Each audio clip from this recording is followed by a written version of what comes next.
دوسرے نے کہا جلا وطن کر دینا کافی ہے، جلا وطن ملک سے نکال دینا۔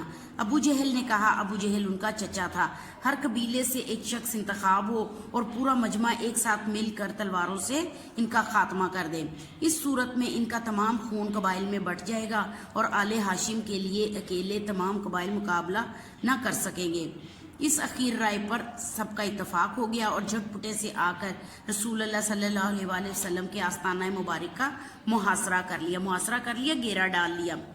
اہل عرب زنانہ مکان کے اندر گھسنا معیوب سمجھتے تھے، یعنی کہ جن گھروں میں عورتیں ہوتی تھی وہاں وہ گھسنا معیوب برا سمجھتے تھے، اس لیے باہر ٹھہرے رہے کہ حضرت صلی اللہ علیہ وآلہ وسلم باہر نکلیں تو یہ فرض ادا کیا جائے۔ فرض کون سا تھا؟ ان کو قتل کرنے کا، ان کو نعوذ باللہ مار دینے کا۔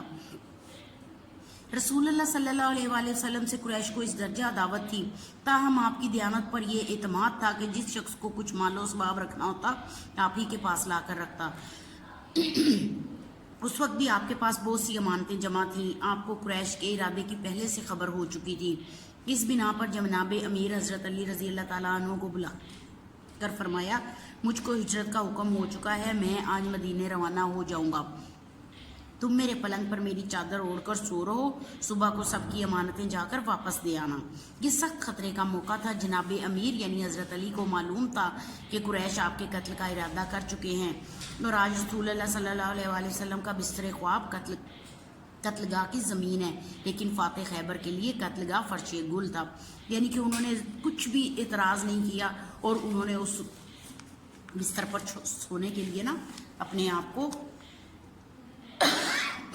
راضی کر لیا۔ کفار نے جب آپ کے گھر کا محاصرہ کیا اور رات زیادہ گزر گئی تو قدرت نے ان کو بے خبر کر دیا۔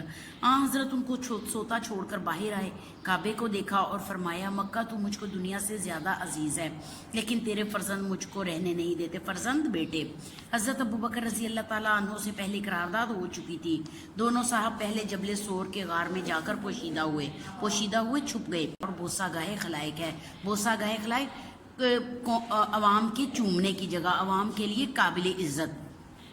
حضرت ابو بکر رضی اللہ تعالیٰ عنہ کے بیٹے عبداللہ جو نوخیز جوان تھے، شب کو غار میں ساتھ ہوتے، صبح منہ اندھیرے شہر چلے جاتے اور پتہ لگاتے کہ قریش کیا مشورے کر رہے ہیں۔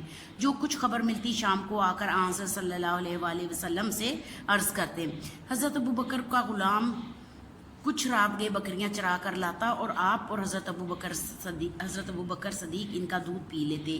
3 دن تک صرف یہی غذا تھی، لیکن ابن ہشام نے لکھا ہے کہ روزانہ شام کو اسما رضی اللہ تعالیٰ عنہ گھر سے کھانا پکا کر غار میں پہنچا آتی تھی۔ اسی طرح 3 راتیں غار میں گزاری۔ صبح قریش کی آنکھیں کھلی تو پلنگ پر حضرت صلی اللہ علیہ وآلہ وسلم کی بجائے جناب امیر تھے، جناب امیر حضرت علی تھے۔ ظالموں نے آپ کو کچھ پکڑا اور حرم میں لے جا کر تھوڑی دیر محبوس قید میں رکھا، قابو میں رکھا اور چھوڑ دیا۔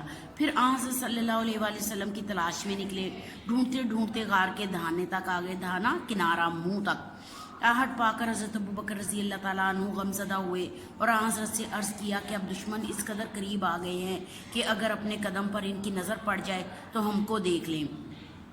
آپ نے فرمایا، لا تحزن ان اللہ معنا، گھبراؤ نہیں، بے شک اللہ ہمارے ساتھ ہے۔ قریش نے اشتہار دیا تھا کہ جو شخص محمد کو یا ابو بکر کو گرفتار کر کے لائے گا ان کو ایک خون بہا کے برابر یعنی 100 اونٹ انعام دیا جائے گا۔ سراقہ بن حشم نے سنا تو انعام کی امید میں نکلا، اس حالت میں کہ آپ روانہ ہو رہے تھے۔ اس نے آپ کو دیکھ لیا اور گھوڑا دوڑا کر قریب آ گیا، لیکن گھوڑے نے ٹھوکر کھائی، وہ گر پڑا۔ ترکش سے فال کے تیر نکالے، ترکش ہوتا ہے تیر دان جس میں تیر رکھتے ہیں، فال کے تیر نکالے کہ حملہ کرنا چاہیے یا نہیں، جواب میں نہیں نکلا، لیکن 100 اونٹوں کا گرا بہا معاوضہ ایسا نہ تھا، لیکن 100 اونٹوں کا اس دور میں معاوضہ جو تھا نا بہت قیمتی تھا، گرا بہا قیمتی، معاوضہ بدلہ، ایسا نہ تھا کہ تیر کی بات مان لی جاتی۔